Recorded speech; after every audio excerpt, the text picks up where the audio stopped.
Hi friends, Sunday ನಾನು chicken pepper dry ಮಾಡಿದ್ದೆ. ಅದಕ್ಕೆ ಅದನ್ನ ನೆಂಚ್ಕೊಳ್ಳೋಕ್ಕಾರೆ ಸಾರು ಬೇಕಲ್ಲ ನಮ್ಗೆ ತಿನ್ನಲಿಕ್ಕೆ.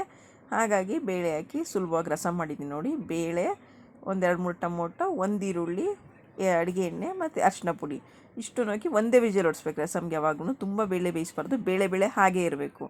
ಆಮೇಲೆ ನೋಡಿ ಉರಿಯಲ್ಲ, ಹಾಗೆ ಹಸಿದು ಜೀರಿಗೆ ಮತ್ತು ಹಸಿದು ಮೆಣಸು ಎರಡನ್ನೂ ಹಾಕಿ ಅರ್ಧಂಬರ್ಧ ಕುಟ್ಕೊಂಡಿದ್ದೀನಿ. ತುಂಬ ನುಣ್ಣು ಕುಟ್ಬಾರ್ದು, ಮಿಕ್ಸಿ ಜಾರಲ್ಲೂ ಕುಟ್ಬಾರ್ದು. ನೋಡಿ ಬೇಯಿಸಿರೋದನ್ನ ಈಗ ಒಂದು ಪಾತ್ರೆಗೆ ಹಾಕ್ಕೊತಾ ಇದ್ದೀನಿ. ನೋಡಿ ಹಾಗೆ ಬೇಳೆ ಇರಬೇಕು. ಬೇಳೆ ಬೇಡ ಅಂದರೆ ಬೇಳೆ ಸಪ್ರೇಟಾಗಿ ಇಟ್ಕೊಂಡು ನೀವು ಬೇರೆ ಏನಾರು ಮಾಡ್ಕೋಬೋದು, ಬರೀ ನೀರಲ್ಲೇ ಮಾಡ್ಬೋದು. ಅದಕ್ಕೆ ರುಚಿಗೆ ಎಷ್ಟು ಬೇಕೋ ಸಾಲ್ಟ್ ಹಾಕ್ತಾಯಿದ್ದೀನಿ. ಮತ್ತು ಇದು ಅರ್ಧಂಬರ್ಧ ಕುಟ್ಟಿಟ್ಕೊಂಡಿರ್ತೀನಿ ನೋಡಿ. ಇದು ಕುದಿಬೇಕು, ಚೆನ್ನಾಗಿ ಕುದಿ ಬಂದಮೇಲೆ ನಿಮ್ಗೆ ಎಷ್ಟು ನೀರು ಬೇಕು ಅಷ್ಟು ಮಾಡಿಕೊಂಡು ಆಮೇಲೆ ಕುದ್ದಿದ್ದಕ್ಕೆ ಅರ್ಧಂಬರ್ಧ ಕುಟ್ಟಿಟ್ಕೊಂಡಿರ್ತೀನಿ ನೋಡಿ. ಜೀರಿಗೆ ಮೆಣಸು ಕುಟ್ಟಿಟ್ಕೊಂಡಿದ್ದೀನಿ, ಇದನ್ನು ಹಾಕ್ತಾಯಿದ್ದೀನಿ. ಅದನ್ನು ಹಾಕಿ ಜಾಸ್ತಿ ಹೊತ್ತು ಕುದಿಸ್ಬಾರ್ದು. ಜೀರಿಗೆ ಮೆಣಸು ಹಾಕಿದ್ಮೇಲೆ ಒಂದು ಕುದಿ ಎರಡು ಕುದಿ ಕುದ್ದಿದ ತಕ್ಷಣ ಆಫ್ ಮಾಡಬೇಕು friends.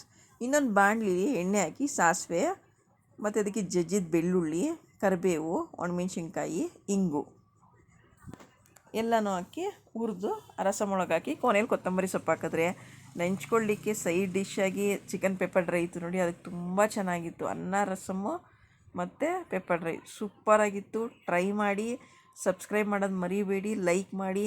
Thank you, bye friends.